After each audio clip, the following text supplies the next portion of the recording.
Bonjour et bienvenue dans cette nouvelle vidéo. Alors aujourd'hui on se retrouve pour la présentation de cet album qui est maintenant terminé.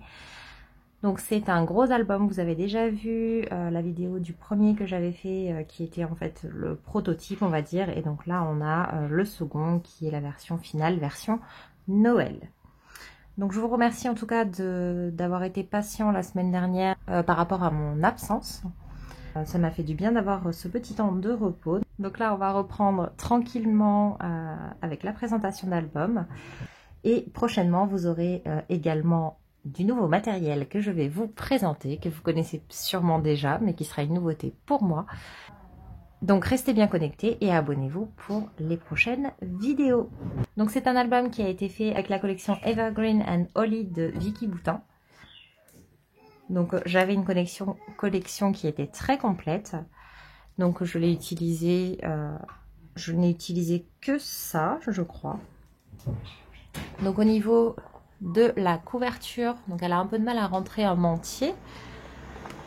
Mais j'ai essayé de mettre un peu de relief. Donc vous avez voilà, de la ficelle ici, rouge brillante.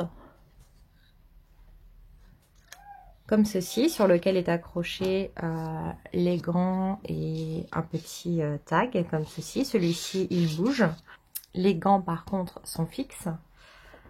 Ici, on a également de la ficelle dessous. On a un petit titre. Ici, on a un petit peu d'épaisseur. Voilà. Et on a ces éléments en carton, ici et là, qui sont des éléments un petit peu en relief, qui donnent un petit peu de volume, puisque ce sont voilà, des petites choses comme ceci. Là, on a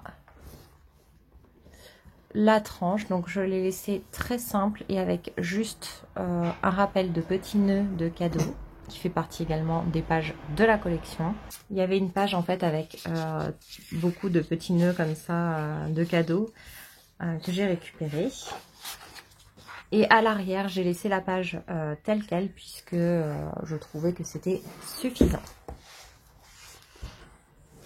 Donc on commence. Excusez-moi si le cadrage a bougé, on a été coupé par un appel. Donc je disais, ici, on a donc à l'intérieur des pochettes. Donc 1, 2 et 3 qui sont des pochettes à souffler. Donc qui s'ouvrent vraiment bien en grand. Là, j'ai juste mis voilà, une petite liste dans la pochette. Et ici, on a une petite enveloppe sur laquelle j'ai juste rajouté 2 bandes de mots. Sur la page d'à côté, on a ce premier effet. Donc, j'ai utilisé les tampons de la collection. Alors, des fois, ils sont un petit peu mal tamponnés. Mais d'un autre côté, c'est pas très grave puisque de toute façon, il est censé y avoir des photos. C'est juste pour agrémenter un petit peu le temps de mettre les photos et si les photos sont un peu plus petites, et bien en fait ça permet d'avoir le décor autour. Donc ici on a cette petite interaction qui permet d'avoir un peu de relief également sur ces deux photos là. Et en bas on a donc des rabats comme ceci, hop, qui permet d'y mettre à nouveau 3 photos. Je n'ai utilisé que 2 couleurs d'encre pour faire mes tamponnages. Ardoise bourgeoise et soyeuse succulente de chez Stampin' Up.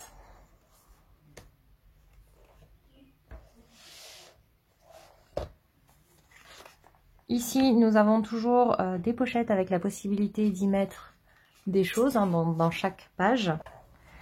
Et lorsque l'on tourne, on arrive sur cette porte-là.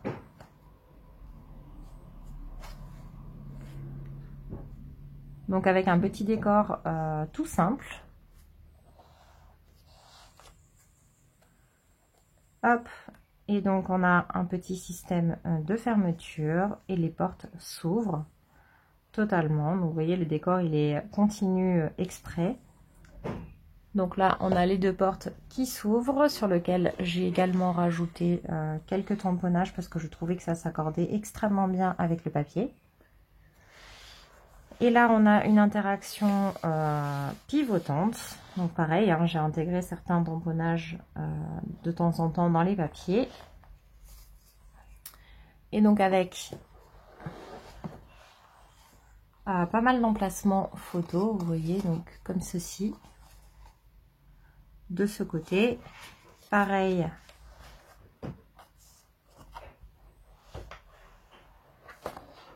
De l'autre côté.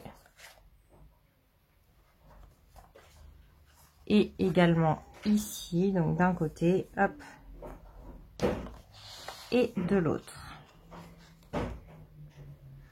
Et lorsque tout est ouvert, voilà, on se retrouve avec les deux papiers rouges et le petit nœud au milieu qui est le papier rouge qui est également décoré.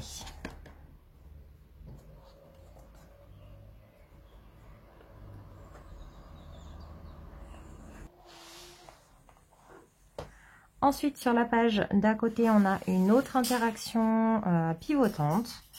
Donc avec ici une petite enveloppe contenant un petit tag comme ceci. Pareil, c'était dans les die cut de la collection. Là, c'est aimanté et ça s'ouvre comme ceci. Puis, tout s'ouvre comme ça. Voilà. Et le dernier rabat s'ouvre également vers le haut.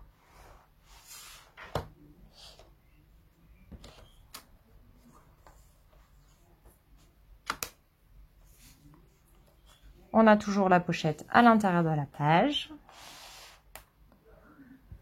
Et de ce côté, j'ai fait une petite mise en scène très simple avec un petit Père Noël qui me fait penser, vous savez, au nain de jardin. Voilà, un petit Père Noël nain de jardin.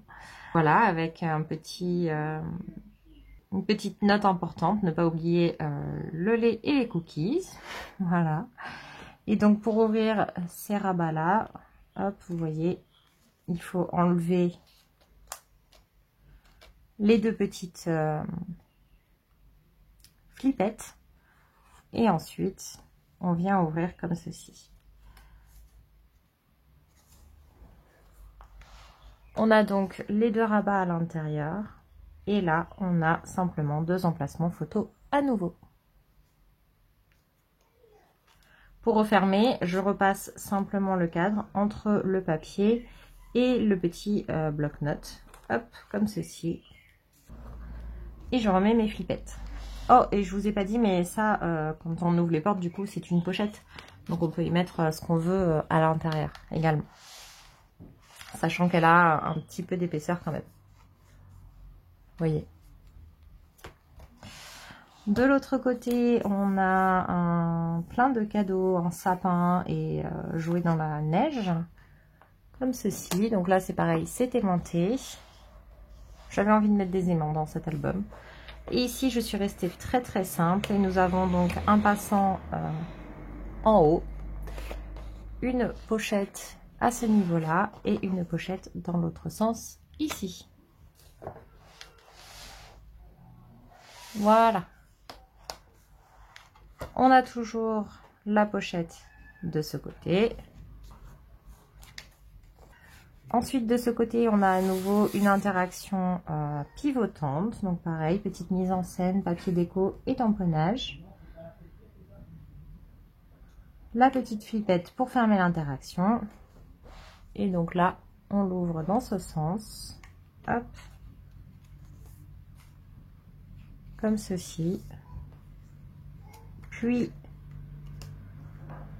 vers le haut et vers le bas. Tout simplement.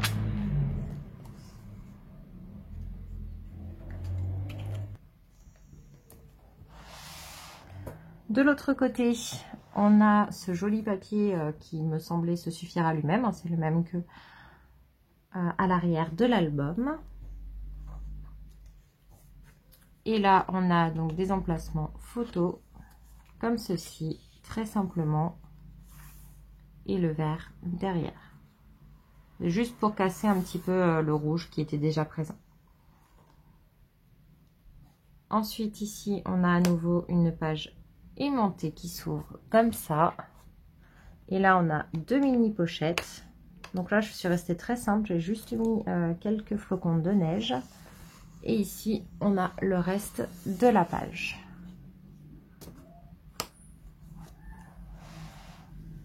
Toujours la pochette à l'intérieur. Et l'avant-dernière page, nous avons donc un petit décor comme ceci. Donc avec, pareil, une partie aimantée. Donc ici, on retrouve le sapin, l'étiquette et une petite porte. Et quand on ouvre la porte, on découvre un bonhomme de neige. Donc ça, je trouvais ça sympa. J'ai intégré à nouveau les feuillages sur le papier. Donc c'est aimanté. Là, nous avons à nouveau un papier déco dans les tons bleus cette fois-ci avec les flocons de neige que j'ai rajoutés par-dessus. En bas, c'est également aimanté et on retrouve le même papier. Et au milieu, nous avons un ensemble de 2 portes. À l'intérieur de ces portes, nous avons cette interaction-là. Donc, je ne sais pas si vous allez le voir, en fait, ça fait un cube, hop, que l'on peut déplacer comme ça. Donc ça, c'est quand il est à plat, on le monte. Donc là, vous voyez, j'ai vraiment un cube. Je vais essayer de vous le montrer comme ça. Voilà.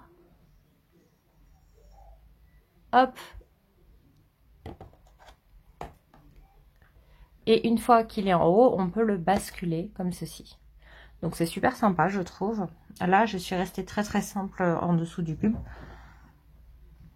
Mais on aurait bien sûr pu y rajouter quelque chose. Pour celle-ci, on a une cascade. Donc celle-ci, je l'ai un peu plus décorée que les autres.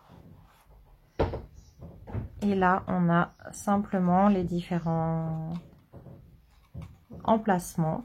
Donc sachant que je les ai fait à chaque fois un petit peu plus long que ce qu'il y a besoin. C'est-à-dire que si vous mettez votre photo, normalement, vous ne déborderez pas en bas. Pour garder cet effet un petit peu de quinconce de papier décoratif, même si vous mettez des photos sur le papier décoratif. Ici, à nouveau, la pochette. Et pour la dernière page, donc on a à nouveau des portes aimantées.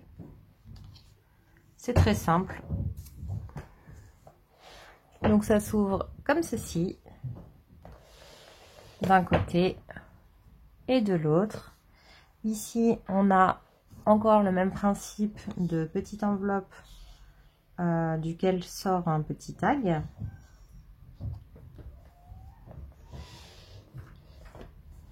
Et là, nous avons donc 2 rabats pour y cacher des photos dessous, par exemple, ou dedans. De ce côté-là, rien de particulier. Je n'ai pas fait d'enveloppe, je n'ai pas fait d'interaction. On est à l'intérieur de la couverture. J'ai juste fait une petite décoration pour terminer, mais on peut bien sûr y intégrer des photos si on le souhaite. Voilà. Bah écoutez, je n'ai pas utilisé beaucoup de papier de la collection au final. Enfin, j'en ai peut-être utilisé la moitié, sachant qu'il y a des feuilles que je n'ai utilisées que pour faire des découpes dedans. Il me reste vraiment beaucoup de choses. Je vous montre. Voilà. Donc, il me reste, voilà, c'est des die cuts, des choses que j'ai découpées dans la collection. Il y a vraiment tout un tas de choses. J'avais également, bah, comme je vous l'ai dit, tous les petits chiffres en bois comme ceci. Voilà. Il me reste aussi tout un tas d'étoiles. J'ai plein de petites maisons comme ceci que j'ai découpées. Il me reste plein de chutes de papier et il y a des choses que je n'ai pas utilisées de la collection, donc notamment l'alphabet. dans ces cas-là que je n'ai pas utilisé, que j'aime beaucoup d'ailleurs et que j'utilise sur d'autres projets très facilement. Parce que vous voyez, c'est du blanc avec rayé en doré, c'est juste magnifique, je l'adore cet alphabet. S'il existait en toutes les couleurs, je crois que je le prendrais en toutes les couleurs. Et il y a ça aussi que je n'ai pas utilisé finalement. Je voulais en mettre sur la couverture, mais au final, c'était pas utile. Et après, il me reste aussi les Puffy stickers et les stickers basiques avec par contre du foil dedans. Donc tout ça pour vous dire qu'avec tout ce qui me reste de cette collection, je vais sûrement faire d'autres créations avec ces papiers et ce matériel là. Donc vous allez sûrement le revoir passer. Surtout que maintenant qu'elle est entamée, c'est un peu plus facile. Mais en tout cas, j'espère que cet album vous a plu. Sachez qu'il y a tous les tutos qui sont disponibles. Vous pouvez aller sur ma chaîne dans la série, dans la playlist tutoriel et vous allez les retrouver les uns à la suite des autres. Normalement, ils sont numérotés dans l'ordre. Sachez que s'il n'y a qu'un élément de cet album que vous voulez reproduire, je ne sais pas, imaginons vous voulez juste reproduire cette interaction ou le cube de tout à l'heure, eh bien vous allez voir les interactions normalement sur la vignette de présentation. Et du coup, si vous allez sur cette vidéo là, vous aurez du coup le tuto de cette interaction. J'ai essayé voilà, de faire des choses intéressantes dans chacune des vidéos. Donc n'hésitez pas à aller les regarder. Et en tout cas, merci d'avoir regardé cette vidéo aussi de présentation. J'espère qu'elle vous aura plu. J'aimerais bien savoir en commentaire d'ailleurs ce que vous pensez de cette version-là. N'hésitez pas à me mettre également un petit pouce en l'air. Et moi je vous dis à bientôt. Bye bye.